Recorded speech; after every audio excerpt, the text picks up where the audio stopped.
Meus queridos e amados irmãos, a paz do Senhor Jesus. Você está no canal Bíblia de Fato. Para nós é sempre um prazer você estar conosco.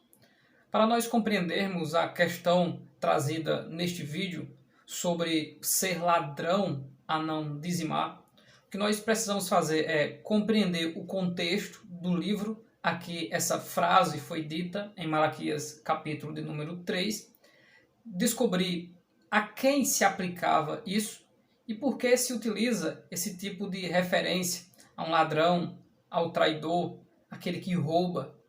Qual o significado do livro de Malaquias? Qual é o propósito dele? Por que Deus usou palavras tão duras para Israel? Será que quem não dizima nos dias de hoje é ladrão? Será que quem não dizima perde a salvação? Já essa segunda pergunta nós deixaremos para um outro vídeo. Em um outro vídeo nós iremos tratar sobre a questão de dizimar e salvação. Fica conosco até o final. Não se esqueça de conferir se você é inscrito no canal Bíblia de Fato. Eu costumo chamar o livro de Malaquias de o livro da adoração impura, pois neste livro Israel e sua conduta diante de Deus está tão suja, tão manchada. Israel está tão longe de Deus que não consegue mais enxergar aquilo que é certo ou aquilo que é errado. E eles até compreendem que aqueles que não temem a Deus, aqueles que praticam o mal, aqueles que estão longe do Senhor e são soberbos, esses são bem-aventurados. O livro, diferente do que muitos dizem, que é um livro de Deus exortando apenas os sacerdotes, o livro de Malaquias é um livro para toda a nação de Israel. Exortações pontuais e fortes contra a falta de temor dos sacerdotes, dos homens escolhidos por Deus como o anjo do Senhor, como diz Malaquias 2,7. A referência do capítulo 1 e versículo 1 confirma isso. Peso da palavra do Senhor contra Israel. Israel está naquela condição de estar longe de Deus e reivindicando que tudo isso que está acontecendo é culpa de Deus. Tanto é que o texto já inicia Deus dizendo para Israel: eu vos amei, mas vocês estão dizendo: em que nos amaste? E Deus explica: não foi Esaú, irmão de Jacó? Pois eu amei Jacó e aborreci Esaú. Deus inicia o livro dizendo que ele despreza aqueles que o desprezam, que ele deixa aqueles que o deixam. O próprio Cristo no Novo Testamento diz que se nós o negarmos diante dos homens, ele nos negará diante do Pai. A condição de Israel é de não temer mais a Deus, de profanar as coisas santas e ainda tentar se justificar, dizendo que anda correto. Dos versículos 6 ao 14 do capítulo 1, temos o desprezo e a falta de temor dos sacerdotes, que ainda têm coragem de dizer para Deus: em que nós profanamos o teu nome? Eles trazem para ministrar no altar pão imundo, animal cego, coxo, com defeito. Tudo aquilo que transgride a lei, os sacerdotes estavam profanando e eles não conseguiam ver isso. Não havia discernimento em relação à lei. Como é característica dos profetas, Deus traz uma mensagem de juízo, mas uma mensagem de exaltação ao seu nome e de bênção para aqueles que se arrependerem e voltarem para ele. Deus continua dizendo que o seu nome será engrandecido entre todas as nações e ele fará com que o seu povo, em meio às nações, lhe tragam uma adoração pura. Ele chama de incenso puro e oblação pura que será oferecido ao seu nome entre todas as nações. Ele está falando simplesmente da adoração perfeita, aqueles que adoram em espírito, aqueles que honram ao Pai em espírito e em verdade. No capítulo 2, dos versículos 1 ao 9, nós temos as maldições do sacerdote. O sacerdote e a aliança que Deus fez com Levi, aquele que, por causa da violência dos levitas contra Diná, e também pelo fato de Deus agora, por causa disso, substituir os primogênitos de todo Israel apenas por uma tribo, a tribo de Levi, os levitas agora dependeriam do altar. Então, os sacerdotes são aqueles que têm a lei do Senhor. E Deus fez um concerto com eles, mas eles transgrediram o concerto e não mais ensinavam ao povo de Deus a pura palavra do Senhor. Ainda no capítulo 2, a partir do versículo 10, nós temos também o pecado do jugo desigual, daqueles que deixaram a sua mulher, a mulher da mocidade, e foram após uma outra esposa. Veja que o livro está listando vários pecados da nação de Israel pela profanação, pelo desprezo, falta de honra e de temor ao Deus Todo-Poderoso. No livro, no capítulo 3, Deus abre um parêntese e fala sobre a sua volta e a purificação de Israel, o perdão dos seus pecados e a purificação desta adoração. Relembrando, o livro fala de uma adoração impura, mas o Senhor, através da sua graça e misericórdia, vai restaurar o seu povo para que eles adorem o Senhor da maneira que o agrada. Veja o que diz o capítulo 3 e o versículo 4. E a oferta de Judá e de Jerusalém será suave ao Senhor, como nos dias antigos e como nos primeiros anos. Só que o contexto da nação de Israel é um contexto de maldição e de prejuízo. Tudo que Israel faz lhe traz mais prejuízo. Os livros de Ageu, Zacarias e Malaquias falam de um contexto do retorno de Israel do cativeiro de 70 anos, e eles estão, através de Zorobabel, Esdras e Neemias, se restabelecendo na nação. Muitas coisas estão acontecendo, muitos embates com aqueles que não querem que Israel volte e por isso persegue-os, xinga-os e enfrenta-os, estão acontecendo nesse contexto. A nação, ela perdeu o discernimento espiritual. A nação não enxerga mais a lei, não anda mais conforme a lei. Não há templo, não há ânimo, não há palavra, mas Deus está trabalhando através daqueles que Ele levantou, como Zorobabel, Esdras e Neemias, para que o povo de Deus seja restaurado. E para que essa restauração seja de fato verdadeira, é preciso ter a palavra, arrependimento, adoração verdadeira e, literalmente, o povo deveria se purificar em relação aos casamentos, em relação às leis civis, em relação à estrutura da cidade e do próprio templo. No contexto do livro de Ageu, a palavra diz que eles plantam muito, mas colhem pouco. E aí nós já começamos a se aproximar sobre essa questão de dizimar, de trazer a oferta para Deus, de trazer os dízimos para Deus e as bênçãos ou a maldição advinda de cumprir, de não cumprir tudo isso.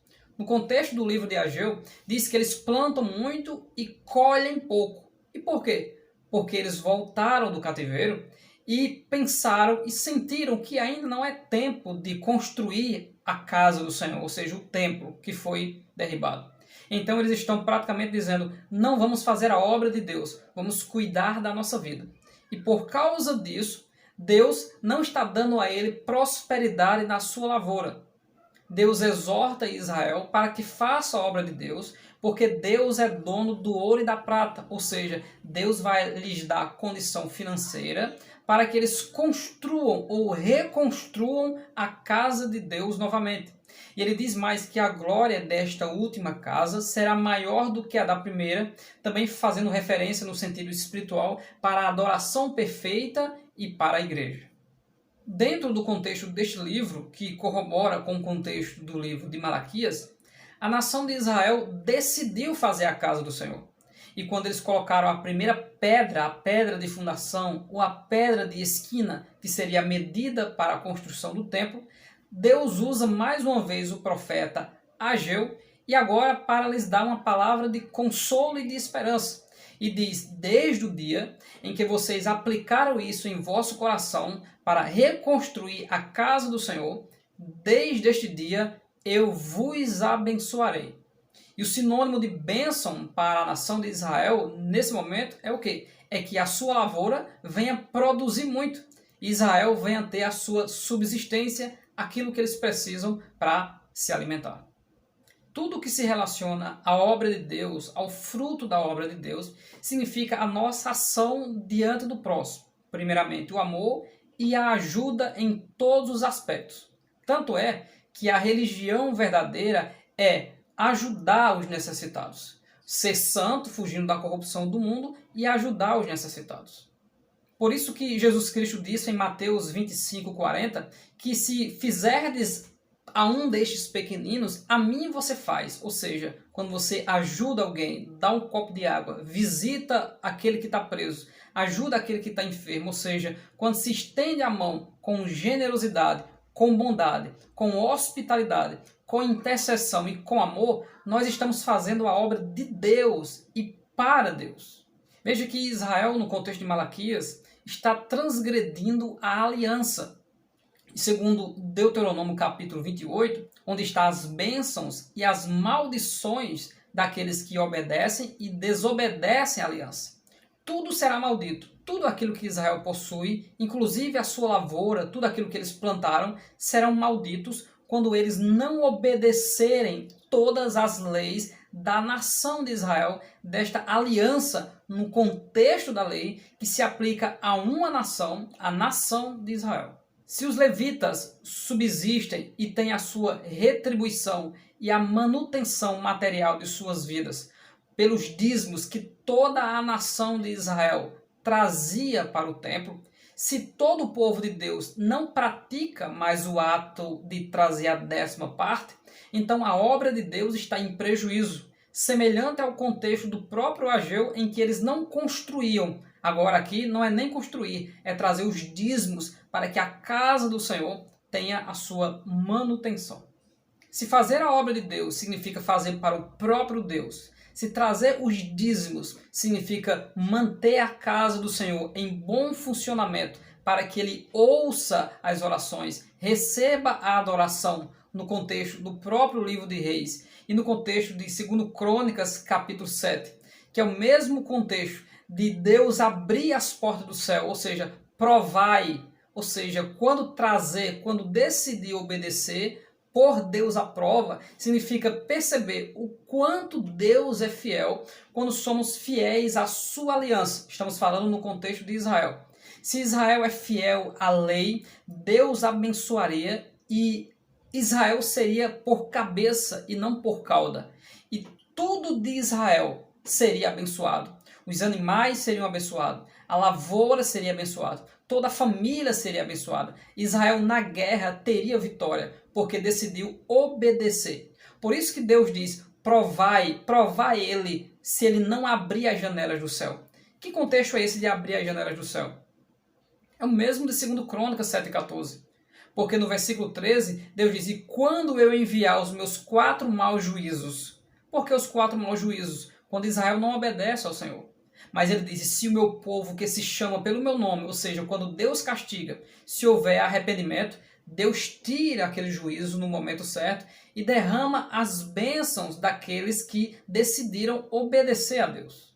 No contexto de Ageu foi do mesmo jeito. Desde que vocês decidiram a construir a casa do Senhor, eu vos abençoarei. E Deus deu prosperidade na lavoura. E ele promete uma bênção tal que vos advenha a maior abastança. Depois ele fala em repreender o devorador, mas sobre o devorador nós deixaremos para o próximo vídeo. No próximo vídeo nós descobriremos quem é esse devorador. Mas vamos nos manter no contexto do ladrão. Israel não lembrava mais da lei de Moisés. Tanto é que em Malaquias 4,4, Deus lembra disso. Vocês têm que lembrar da lei de Moisés. Lembrar de ser obediente, de ser fiel.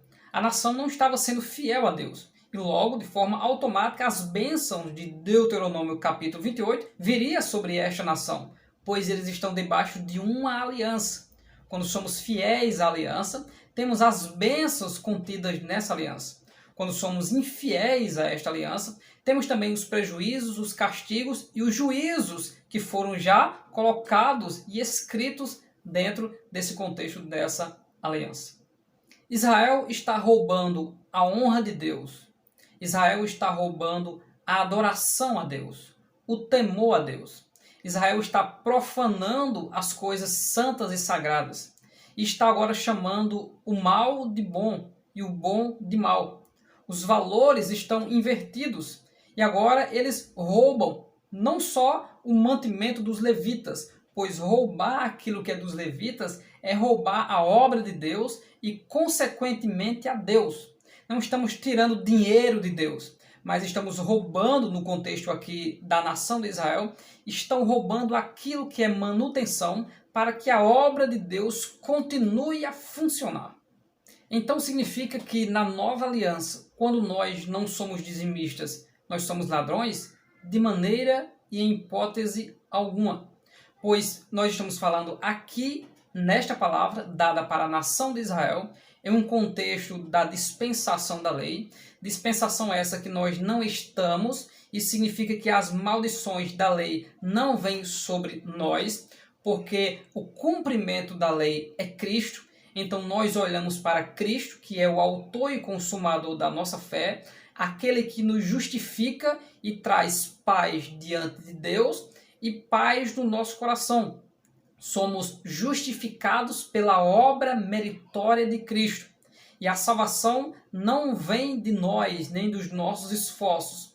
Isso significa que toda maldição advinda da lei sobre o ser humano, ela é quebrada, inútil e inoperante na nova aliança, porque Cristo, segundo Hebreus, no capítulo 10, por um único e perfeito sacrifício, derramou o seu sangue, e hoje nós temos o nosso pecado expiado, retirado pelo Cordeiro de Deus, que tira o pecado do mundo. Em Cristo nós somos justificados. Paulo diz em Romanos que nenhuma condenação há para os que estão em Cristo Jesus. Mas para relacionar a questão do dizimista e do ladrão com a nova aliança, nós precisamos compreender qual é o propósito de sermos dizimistas hoje na igreja. Por isso, eu convido você a assistir um vídeo nosso anterior, que são 6 princípios do dízimo, e também um segundo vídeo relacionado com esse mesmo tema, que é 7 motivos porque muitos cristãos não são dizimistas. Quando nós compreendemos a não obrigação, a voluntariedade, porém a necessidade do dízimo na nova aliança, nós iremos compreender que este dever ou obrigação baseada na generosidade e não na questão de salvação, nós iremos compreender por quê. Nós não somos ladrões no contexto da nação de Israel, mas temos o dever de sermos dizimistas pela necessidade da obra de Deus e dos ministros de Deus de viver de forma integral, fazendo a obra do Senhor, porque isso é louvável e está descrito também no Novo Testamento, na Nova Aliança. Mas para isso nós precisamos deixar isso para um outro vídeo, onde nós falaremos sobre ser voluntário ou ser obrigatório, dízimo, salvação, devorador. Eu convido você a continuar conosco, no nome de Jesus, consumindo esse material que é tão interessante. Em algum contexto, às vezes, polêmico.